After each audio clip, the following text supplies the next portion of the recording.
Hi నమస్కారం అండి. ఈరోజు నిజం మాట్లాడదాం. పచ్చి నిజం ఏమిటంటే యుద్ధం జరుగుతుంది. ఈ యుద్ధం జరగడం వల్ల ఏం జరుగుతుందో తెలుసా? ఈ యుద్ధంలో కొన్ని లక్షల మిసైళ్ళు, డ్రోన్లు, బాంబులు వినియోగిస్తున్నారు.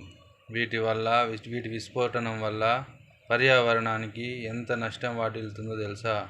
ఈ బాంబులు, ఈ మిసైల్స్ ఇవన్నీ విస్ఫోటనం చెంది వాటిలో ఉన్న కెమికల్స్ వల్ల విషవాయువులు వెలువడుతున్నాయి. అదేవిధంగా అవి ఢీకొన్న ప్రదేశాలు కాలిపోయి బూడిద పొగ వెలువడుతున్నాయి. ఈ దేశాలు వాటి సరదా కోసం యుద్ధం చేస్తుంటే ఏమి అభం శుభం తెలియని మానవాళి జీవకోటి అన్నీ ఆ దేశాల మూలంగా ఎందుకు శిక్ష అనుభవించాలి? ఈ ఈ ఈ ప్రశ్న ఎవరు అడగరేమి?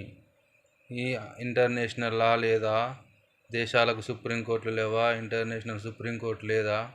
ఐక్యరాజ్య సమితి లేదా? ఇవన్నీ ఏం చేస్తున్నట్టు? యుద్ధం జరుగుతుంది కరెక్టే. ఈ యుద్ధంలో గెలిచేది ఎవరో ఓడేది ఎవరో తెలియదు. కానీ యుద్ధం ఎందుకు జరుగుతుందో ఏం తెలియదు. ఎవరికి లాభమో ఎవరికి నష్టమో తెలియదు. ప్రజల ఆమోదంతో ఈ యుద్ధం జరుగుతుందా తెలియదు. ఎవరి ఇష్టం వచ్చినట్టు వాళ్ళే యుద్ధం చేస్తున్నారు. ఎందుకు చేస్తున్నారో తెలియదు.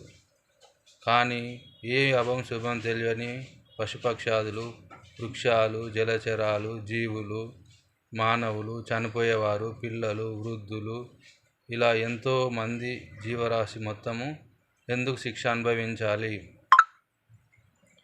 వీటికి శిక్ష వేసే వాళ్ళు ఎవరు? ఎందుకు వేస్తున్నారు? ఏమైనా ఆలోచించారా?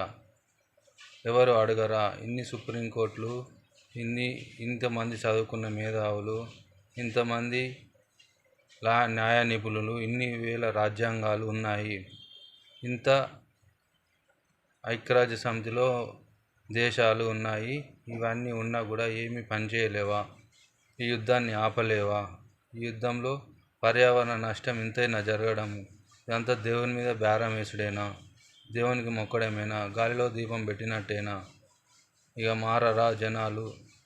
మానవుడు ఎంతకాలం ఈ యుద్ధాలు చేస్తూనే ఉంటారు.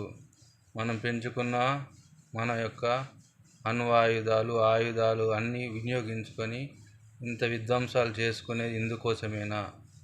ఏదో మన రక్షణ కోసం ఉంచుకోవాలి తప్ప వాటిని వినియోగించి ఒకరినొకరు చంపుకొని పర్యావరణానికి, ప్రజలకు, పశుపక్షాదులకు, జీవకోటికి నష్టం వాటిల్లంగా చేస్తే ఎవరు అడుగుతారు? ఎవరు అడగలేరా?